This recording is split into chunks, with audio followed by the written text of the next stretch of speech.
এই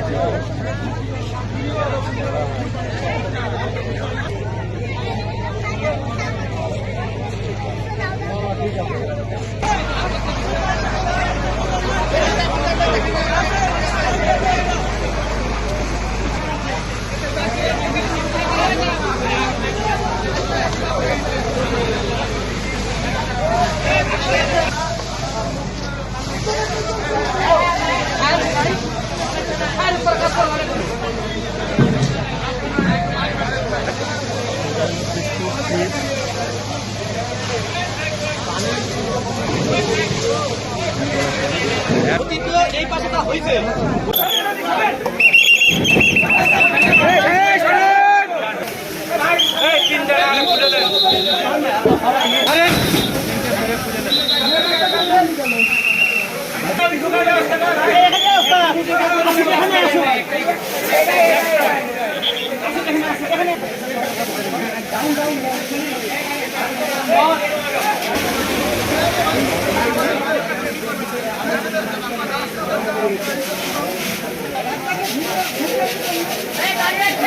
এটা হলো আপনার বিডি ফুড এবং বঙ্গজ বিস্কুটের ডিপো, সুপার ডিপো। আমি 5টা জেলায় বিজনেস করি, 5টা জেলাতে আমি মাল দিই। আমার 2টা গাড়ি, পিকআপ ভ্যান, এটাতে আমি প্রতিদিন মাল দিই। প্রতিদিন আমার সেখান থেকে ডেলিভারি শুরু হয়। আর আমার ছোট ভাই এখানে আকিজের ডিলার, উনি হলো ডি লাইন আর হলো সি লাইন। আমরা এখানে গতকালকে আপনার নামাজ পড়লাম, তারাবির নামাজ পড়লাম, ওটা একটা গাড়ি এসেছিল, গাড়িটা আনলোড করে কালকে যাইতে একটু দেরি হয়েছে। 10:45টার দিকে আমরা গেছি বাসায়। 10:45টার দিকে বাসায় গিয়ে আপনার হলো মানে ওই একটু ব্রাদার ভাইদের সাথে কথা বলে বাসায় ঢুকবো, এই পর্যায়ে একটা ফোন আসলো। সম্পর্কে ভাগ্নে হয়, মামা আপনার গোডাউনের মধ্যে কিছু করছেন না? কেমন না, তো বলছে গোডাউনের ভিতরে আগুন জ্বলছে। সে এমন তো হওয়ার কথা না। তাৎক্ষণিক আমি ওনাকে ফোন দিয়েছি যে ভাগ্নে তাহলে মনে হয় ওখানে থাকো, আগুন ধরে গেছে। ওরা আবার সামনে মোড়ে চলে গেছিল, ওখান থেকে ব্যাক করেছে।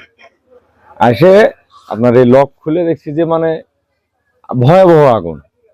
হ্যাঁ, এটা পরিকল্পিতভাবে আগুনটা, ভয়াবহ আগুন। সে আগুন পানি দিয়ে কোনোভাবেই নিভানো সম্ভব হচ্ছে না। আমার ছোট ভাই দৌড় মেরে চলে গেল ফায়ার সার্ভিসে। ফায়ার সার্ভিসিং এ থেকে আপনার গাড়ি আসলো। গাড়ি এসে ওনাদের হলো গাড়িতে পানি নাই, পানি কম। ওরা 5-7 মিনিট পানি দিয়ে মোটামুটি 75%, 75% আগুন নিভে গেল। নিভে যাওয়ার পানি শেষ। এখন এই পানি পাই কোথায়? দেওয়া ওই ড্রেনে লাইন করতে হতে আবার প্রায় 40-45 মিনিট সময় লাগে। এই 40-45 মিনিটের মধ্যে সব শেষ। এতটাই ভয়াবহ আগুন, সে আগুনটা কোনোভাবেই নিভানো সম্ভব হচ্ছে না। সে আপনার প্রায় 11টা থেকে ফায়ার সার্ভিস 6টা সকাল ভোর 6টা পর্যন্ত পানি দিয়ে কোনো রকম নিয়ন্ত্রণে আনে। এখনো দেখেন অনেক বিভিন্ন জায়গায় এখনো ধোঁয়া বেরোচ্ছে। এত পানি দেওয়ার পরে 1 হাঁটু করে পানি জমে গেছে।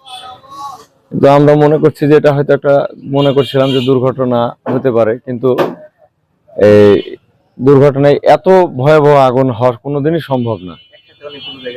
জি, তো এখানে আমরা দেখলাম যে একটা ছোট একটা ফুটেজ আছে। ফুটেজের মাধ্যমে দেখলাম যে একটা হলো কিছু যেন একটা পড়ছে আর কি। হ্যাঁ, কাঠের মতন কিছু একটা পড়ছে। তো এখানে একটু সন্দেহ করলাম, হ্যাঁ, যে কেউ এটা হয়তো দুষ্কৃতি করতে পারে বা নাও পারে। তো এটা এখন তদন্তের মাধ্যমে বোঝা যায়। ফায়ার সার্ভিস ওনারা এখনো কোনো রিপোর্ট দেয়নি। ওনারা বললো এটা একটা বড় দুর্ঘটনা, আমাদেরকে বড় একটা বোর্ড বসানোর পরে এই জিনিসটা এটা সমাধান করা হবে।